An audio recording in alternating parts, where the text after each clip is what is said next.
بسم اللہ الرحمن الرحیم والصلاة والسلام علی رسول اللہ وعلی آلہ وصحبہ اجمعین۔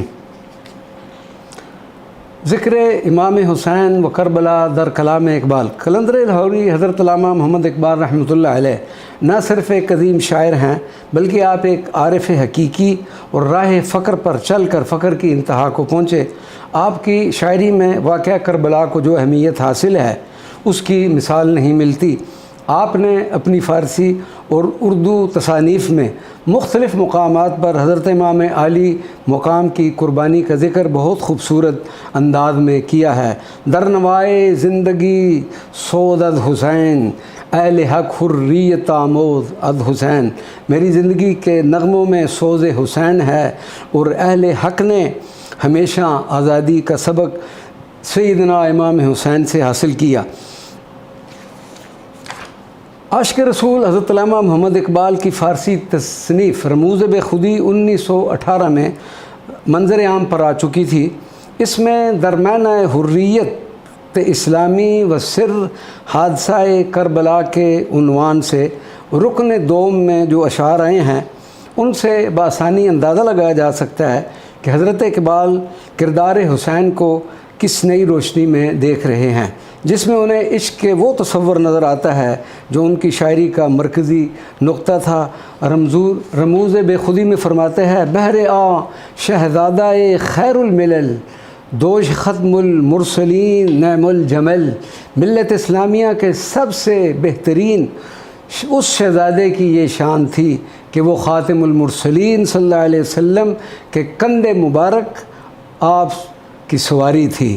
تاریخ عالم اس حقیقت کی گواہ ہے کہ حق کے قوت شبیری سے زندہ رہتا ہے اور حضرت امام حسین جیسی اعلیٰ مرتبہ کی حامل شخصیت ہی ایسی خدمت انجام دیتی ہے اور باطل شکست و نامرادی سے دوچار ہوتا ہے اور حق کا بول بالا ہوتا ہے۔ جب خلافت کا تعلق قرآن پاک سے منقطع ہو گیا اور مسلمانوں میں نظام حریت کی فکر باقی نہ رہی تو اس وقت حضرت امام علی مقام اٹھ کھڑے ہوئے۔ سیدنا امام حسین نے یہ جنگ صرف اپنے نانا کے دین کو بچانے کے لیے لڑی اور موج خون میں حریت کا گلزار کھلا دیا۔ یعنی اگر سیدنا امام علی مقام سلطنت کے خواہاں ہوتے تو اتنے تھوڑے افراد اور معمولی سر و سامان کے ساتھ کیوں سفر کرتے؟ ان کے دشمن تو صحرا کے ذروں کی طرح بے شمار تھے، جبکہ دوستوں اور ساتھیوں کی تعداد اتنی ہی تھی جتنی یزدان کے اعداد کی۔ حروف ابجد کے حساب سے یزدان کے 72 عدد بنتے ہیں اور قافلہ کربلا میں شامل افراد کی تعداد بھی 72 تھی۔